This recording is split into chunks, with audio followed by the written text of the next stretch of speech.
Hello student, मैं doctor Nasreen Bano.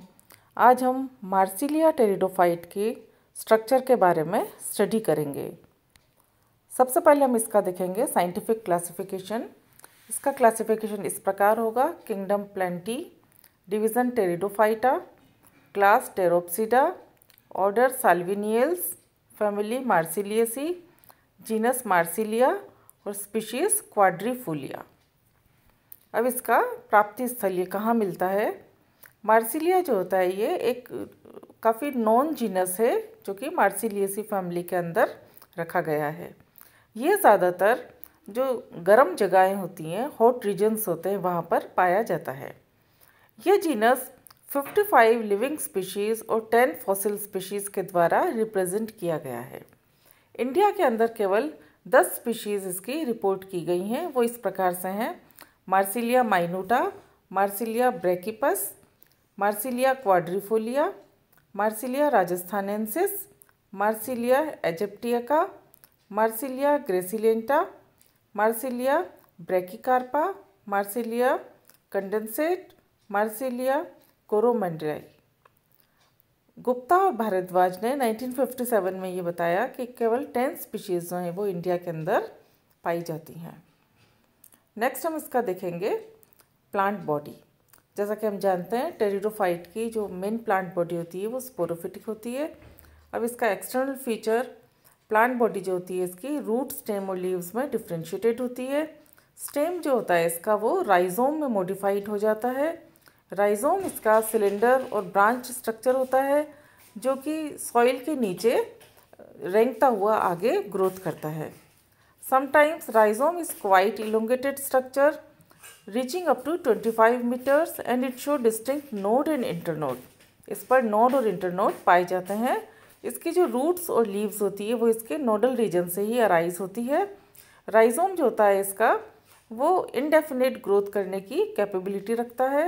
Rhizome इसका well branched है, लेकिन इसमें भी कंट्रोवर्सी पाई जाती है पैटर्न ऑफ ब्रांचिंग पर। जो commonly the branching arise from the base of the leaf, लेकिन कुछ साइंटिस्ट मानते हैं कि ये एक्सिलरी पोजीशन में होती है। कुछ साइंटिस्ट इसको एक्स्ट्रा एक्सिलरी पोजीशन में भी बताते हैं, लेकिन पूरी जो गर्ग और गर्ग ने ये बताया कि ब्रांचेस जो होती हैं हमेशा as a rule lateral to the leaves होती हैं। नेक्स्ट इसकी रूट्स, जो प्राइमरी रूट्स होती हैं इसकी वो शॉर्ट लिव्ड होती हैं, जल्दी ख़त्म हो जाती हैं और उसके बाद में ये रिप्लेस कर दी जाती हैं एडवेंटिशियस यानी अपस्थानिक जड़ों के द्वारा। और ये इसकी जो होती हैं बेस पर, नोड का जो बेस होता है वहीं से ये अराइज होती हैं। मार्सिलिया एजिप्टिका में जो रूट्स होती हैं वो इंटरनोडल रीजन में देखी गई हैं और मार्सिलिया माइनूटा के अंदर ये लेटरली देखी गई हैं नोड पर।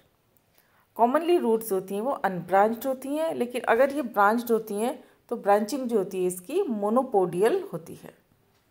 नेक्स्ट इसमें leaves arise from the upper side of rhizome alternately in 2 rows, 1 each side of median line के दोनों तरफ ये एक रो इसकी पाई जाती है। लीव्स ऑफ मार्सिलिया आर पिटियोलेट, इसमें पिटियोल पाया जाता है। Petiole is submerged, long, cylindrical, cylinder and flexible with leaflets on the surface of the water, but that of amphibious or xerophytic plant are short, cylindrical and upright। पत्तियां इसकी जो leaflet होते हैं वो पानी के ऊपर मिलते हैं और बाकी जो इसका भाग है वो पानी के अंदर रहता है। Petiole bears terminally 4 leaflet of equal size, thus the leaves are compound। Lamina of leaf divided into 4 leaflets, occasionally they are referred as pinna। Pinna कहलाता है, इसमें 4 लीफलेट पाए जाते हैं। The leaflet arise from the apex of petiole appearing as quadrifoliate। क्योंकि ये 4 भागों में डिवाइडेड होती है, लेकिन एक्चुअल में ये जो 4 लीफलेट्स होते हैं ये arranged in a pennate manner, 2 of them from the proximal pair and rest are from distal pair। The division of leaf into 4 leaflet is the result of 3 dichotomies of leaf tip, and in fact the leaflets of proximal pair are alternate and distal pair represent a terminal dichotomy. The 4 leaflets are arranged in a manner that the plant appear like a clover. The variation in number of leaflets has been reported occasionally in the adult leaflet, maybe 3, 5, 6, 7 and 8 instead of usual number 4. ज़्यादातर इनके leaflet जो होते हैं 4 होते हैं, लेकिन कई बार इसके अंदर वेरिएशन मिलता है। ये 3, 5, 6, 7 और 8 भी देखे गए हैं। जो शेप होता है लीफलेट का, ये ओवेट और नियरली इलेप्टिकल होता है। मार्जिन इसकी जो होती हैं ये एंटायर होती हैं लेकिन कई बार ये डीपली लोब्ड भी देखी गई हैं या स्लाइटली टूथड भी देखी गई हैं। वेस्कुलर सप्लाई जो होता है लीफलेट में वो काफ़ी पिक्यूलियर कैरेक्टरिस्टिक रखता है। All the 4 leaflets are supplied by separate traces from a single vascular trace coming from the petiole. The venation in each leaflet is bit typical. The veins are repeatedly dichotomously branched, reticulate, and all the veins are linked with one another by means of transverse connection. ये इसकी morphology थी। अब हम देखेंगे इसका internal structure. सबसे पहले हम देखेंगे राइजोम का internal structure. Transfer section of mature rhizome shows the following structure. जो सबसे आउटर मोस्ट लेयर होगी इसकी वो एपिडर्मिस होगी, जो कि सिंगल लेयर ऑफ सेल से बनी रहती है, जो कि कॉम्पैक्टली अरेंज्ड होते हैं, थिक वॉल्ड होती है और सेल्स होते हैं इनके बीच में स्ट्रोमेटा नहीं पाया जाता है। कॉर्टेक्स इसका डिफ्रेंशिएटेड होता है आउटर, मिडिल और इनर रीजन के अंदर। आउटर कॉर्टेक्स जो होता है वो पेरेन्काइमेटस सेल्स रखता है। जैसा कि आप डायग्राम देख रहे हैं, यहाँ पे कॉर्टेक्स जो होता है ये 3 भागों में डिवाइडेड है, आउटर, मिडिल और इनर। और जो आउटर कॉर्टेक्स है ये characterized by the presence of aerenchyma with many radially elongated air chambers arranged in a single ring. जो आउटर कॉर्टेक्स है उसके अंदर हमें जो गैप दिखाई देते हैं जो कि एरेन्काइमा कहलाते हैं और ये एक रिंग के अंदर अरेंज्ड है। Air chambers are separated from each other by single layered septum called trabeculae. जो ये एरेन्काइमा है, जो ये चैम्बर्स हैं, इनके बीच में सिंगल लेयर सेल्स की पाई जाती है जिन्हें ट्रेबेक्यूली भी कहा जाता है। Middle cortex consist of few layers of sclerenchyma, whereas the inner cortex is made up of several layers of compactly arranged parenchymatous cells। यानी आउटर कॉर्टेक्स में हमने देखा एरेन्काइमेटस है, मिडिल जो कॉर्टेक्स है वो स्क्लेरेन्काइमा से बना होता है, द्रढ़ूतक से बना होता है, और इनर कॉर्टेक्स जो होता है वो कॉम्पैक्टली अरेंज्ड मृदुतक कोशिकाएं या पेरेन्काइमेटस सेल से बना होता है। Some cells of inner cortex are filled with tannin. The vascular cylinder is an amphiphloic siphonostele. Amphiphloic siphonostele एक पिक्यूलियर टाइप का साइफोनोस्टीलिक वेस्कुलर बंडल है जिसमें कि जाइलम जो होता है वो दोनों तरफ बाहर और अंदर एक्सटर्नली और इंटरनली फ्लोएम से सराउंडेड रहता है। बाहर वाले फ्लोएम को आउटर फ्लोएम के नाम से जाना जाता है और इनर फ्लोएम जो अंदर की साइड फ्लोएम पाए जाते हैं उन्हें इनर फ्लोएम कहा जाता है। वेसल्स भी इसकी राइजोम के अंदर कुछ ऑस्ट्रेलियन स्पीशीज़ में देखी गई हैं। आउटर एपिडर्मिस जो होती है वो पाई जाती है इसके अंदर कॉर्टेक्स के बाद में। उसके बाद में पेरिसाइकिल होगी।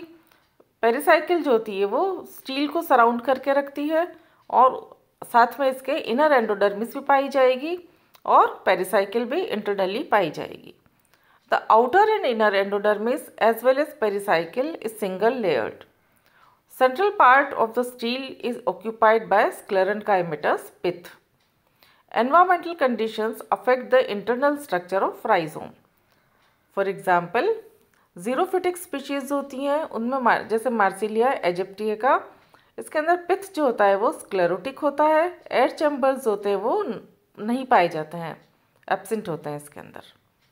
नेक्स्ट हम स्ट्रक्चर देखेंगे पीट्यूल का। पीट्यूल इसका एपिडर्मिस, कॉर्टेक्स और स्टील 3 पार्ट में डिफ्रेंशिएटेड होता है। एपिडर्मिस इसकी single layer of rectangular parenchymatous cell से बनी होती है। कॉर्टेक्स भी इसका साथ में डिफ्रेंशिएटेड होता है आउटर एरेन्काइमेटस एंड पेरेन्काइमेटस रीजन के अंदर। कुछ जो आउटर लेयर्स होती है पेरेन्काइमा की वो थिकनिंग डेवलप कर लेती हैं। The ratio of parenchyma and parenchyma differ in aquatic and terrestrial form. The former have larger portion of parenchyma. The cells of inner cortex contain starch grains. जो inner cortex होता है उसमें starch grains पाए जाते हैं। The cells of the inner cortex contain starch grains. Besides, dark brown tannin is also present in some cells. The stele is surrounded by a layer each of endodermis and pericycle. Stele के बाहर endodermis और pericycle की layer होती हैं. The endodermal cells are characterized by the presence of Casparian bands. The xylem consists of two strands, each form a curved arc. जैसा कि हम diagram में देख रहे हैं कि जाइलम जो होता है ये कर्व्ड आर्क बना लेता है। The arc are closer to each other in the middle but turned outward on the either side. बीच में ये आर्क थोड़ा सा पास में होता है और ऊपर किनारों पर ये एक दूसरे से ज़्यादा दूर हो जाता है, गैप इनमें ज़्यादा बढ़ जाता है। The metaxylem is present toward the base of the arc and the protoxylem towards the tip. Metaxylem यानी बड़े जो एलिमेंट होते हैं जाइलम के वो इसकी बेस पर मिलते हैं आर्क की, और प्रोटोजाइलम जो होते हैं वो इसके टिप पर पाए जाते हैं। जाइलम जो होता है वो फ्लोएम के द्वारा सराउंडेड रहता है towards the tip, and xylem इस पित्त जो होता है इसके अंदर एब्सेंट होता है। दस द स्टील जो होता है वो प्रोटोस्टील टाइप का कहलाएगा। राइजोम के अंदर हमने देखा था साइफोनोस्टील था, लेकिन यहाँ पर ये स्टील जो है ये प्रोटोस्टील टाइप का है। नेक्स्ट हम देखेंगे लीफलेट। वर्टिकल सेक्शन जब लीफलेट का देखते हैं तो इसके अंदर mesophyll tissues sandwiched between two epidermal layer, यानी दोनों तरफ एपिडर्मल लेयर होती हैं अपर और लोअर साइड पर, और बीच में इसके मेसोफिल टिश्यूज पाए जाते हैं। The epidermis interrupted by stomata. Stomata यहाँ पर प्रेजेंट है। In floating species, stomata are confined to the upper epidermis, but in terrestrial species, they both in the upper and lower epidermis. यानी कि जो stomata होते हैं वो फ्लोटिंग जो स्पीशीज़ होती हैं जो पानी में फ्लोट करती हैं उनमें सिर्फ अपर एपिडर्मिस पे मिलते हैं, लेकिन टेरेस्ट्रियल स्पीशीज़ में ये अपर और लोअर दोनों एपिडर्मिस पर पाए जाते हैं। मेसोफिल जो होता है वो पेलिसेड और स्पंजी पेरेन्काइमा में डिफ्रेंशिएटेड होता है, जैसा कि हमें डायग्राम में ऊपर नज़र आ रहा है। वन और two layer of compactly arranged palisade cells are present just below the upper epidermis. Upper epidermis के नीचे जो लेयर होगी वो पेलिसेड टिश्यूज़ की होगी। They followed by loosely arranged cells of spongy parenchyma with large intercellular spaces. In submerged species, however, the mesophyll are not differentiated into pelicid and spongy parenchyma. The vascular bundle of the leaflet are concentric with central xylem core surrounded by phloem. Each vascular bundle is surrounded by a layer of endodermis. अब fourth part इसमें आ जाएगा roots का। जो transfer section का root का है उसमें भी हमें डिस्टिंक्ट रीजन दिखाई दे रहे हैं, जैसा कि हम डायग्राम में देख सकते हैं। वो इस प्रकार है एंडोडर्मिस, कॉर्टेक्स और स्टील। सिंगल लेयर एपिडर्मिस पाई जाती है जो कि कॉम्पैक्टली अरेंज सेल से बनी होती है। कॉर्टेक्स जो होता है इसका डिफ्रेंशिएटेड होता है outer aerenchyma, middle parenchyma and inner sclerenchymatous region में। Outer cortex has large air chamber arrange in a single row, जैसा कि हमने पहले भी देखा था इसके अंदर एरेन्काइमा प्रेजेंट होता है। Adjacent air chambers are separated by a septum made up of a single file or parenchymatous cells. The middle cortex is a wide zone of thin-walled parenchymatous cells. Inner cortex is represented by a narrow zone of sclerotic cells. जो sclerenchymatous cells होते हैं तो वो sclerotic हो जाते हैं और वो inner cortex में present होते हैं. The stele is surrounded by a layer each of endodermis and pericycle.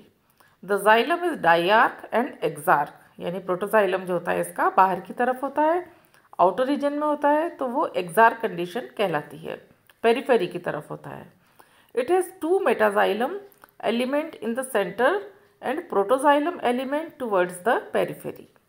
Vessels are scleriform to simple perforation plate have been reported the roots of some species of Marsilia, and two bands are present on either side of the xylem plate. तो ये इसका structure है। अब next जो हम lecture लेंगे उसके अंदर इसके रिप्रोडक्शन के बारे में पढ़ेंगे।